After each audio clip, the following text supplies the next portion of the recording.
మీరు కూడా రేషనల్గా ఆలోచించండి తప్ప సంకుచితంగా ఆలోచించేలాగా ఉంటుందని నేను మనస్ఫూర్తి చెప్తాను మీ అందరికీ. సో ఇదేదో నేను క్లాసులు పీకేటటువంటి స్పీచ్ కాదు, కలిసి వెళ్దామని బతిమాలుకునేటటువంటి speech. Please go ahead and all the very best. Friends, చాలా అంటే చాలా మందికి నేను చెప్తున్నది ఒకటే, మన మెగాస్టార్ చిరంజీవి గారు ఏదైతే చెప్పారో మనం అందరినీ కలుపుకుని వెళ్ళటం వల్లనే మనకి ఒక నెట్వర్క్ కానీ అది మన యొక్క పర్సనాలిటీ డెవలప్మెంట్కి కానీ చాలా అంటే చాలా ఉపయోగపడుతుంది. ఎందుకంటే ఏదైనా సరే ఐకమత్యంగా ఉంటే కనుక మనం ఏదైనా సాధించడానికి చాలా అంటే చాలా అవకాశాలు ఉంటాయి. దట్ ఈజ్ మెగాస్టార్ అనిపించుకున్నారంటే ఈయన ఏదైతే ఫార్ములా రూల్ ఏదైతే ఫాలో అయ్యారో సో అది ఆయన సక్సెస్కి ఒక మార్గదర్శనం అయింది. అదేవిధంగా మనం అందరం కూడా పాటిద్దాం.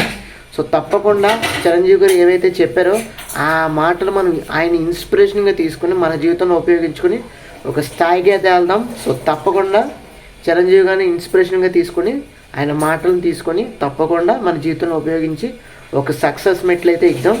సో తప్పకుండా మన ఛానల్కి సబ్స్క్రైబ్ చేసుకోండి. ఈ షార్ట్ నచ్చినట్లయితే మాత్రం తప్పకుండా లైక్ చేయండి. ఓకేనా ఫ్రెండ్స్, బాయ్.